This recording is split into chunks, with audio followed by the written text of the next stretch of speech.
Hello, my name is Angelica Ross, but I love it when you call me Miss Ross.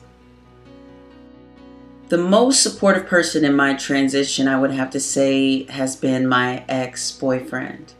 I'm a big believer that relationships are by no coincidence and that people are brought into our lives for a reason, a season, or a lifetime. Now, unfortunately, I got a little confused about which was which, so I thought, that he should be there for the lifetime instead of for the reason that he was there.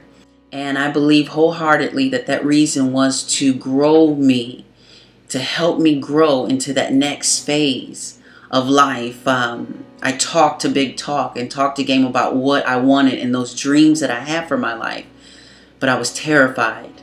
I was insecure, and he helped me challenge myself. And I think all relationships should help you challenge to be the best of who you are.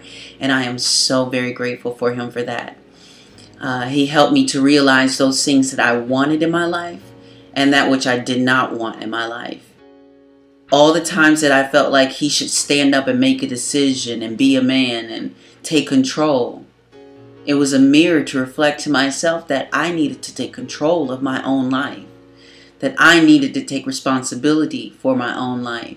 I needed to start making decisions. I needed to make sure that my future and my well-being were taken care of, not another man. What I enjoy most since the beginning of my transition, I'd have to say, is being able to be 100% myself. It's a distant memory to those days where I felt like I was hiding. When it comes to role models in the trans community, there are a handful of girls who I have looked up to as I've grown and become the woman that I am today. But one person in particular that has made a huge impact, I'd have to say, is Janet Mock. And the reason why is because sometimes with role models, we like to be able to see ourselves in them. And for me, Janet was one of the first role models that I could see myself in, because she is smart, because she loves to read, because she's not your stereotypical transsexual woman. All throughout my life, I've had a hard time finding girlfriends that have the same interests that I do. I like to kiki just like the next girl, but I also like to invest my time into thinking that I'm a thought leader and moving our community forward and moving the world forward. And I like to be a part of that conversation.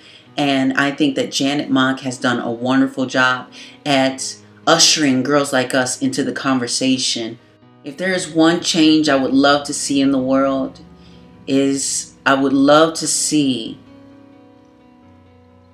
us value human life more than we value money or fame or anything else. I am personally committed as a member of the SGI Buddhist organization and as a member of the transgender community. I am personally committed to leading by example, to constantly challenging myself to do better and to be better, to standing up for equality and fighting against injustice. One interesting thing about me, or fact about me, is that even though I grew up Christian, I have always felt like a Buddhist. Sort of in the same way that even though I grew up male, I have always felt female. I didn't have the words to describe it, but I knew internally who and what I was. That same feeling, that same energy, that same concept goes towards being a Buddhist. When I encountered Buddhism, it was as if I was being reminded of what I had forgotten. being reminded of a life I had lived eons ago. At one point in my life, I was so frustrated.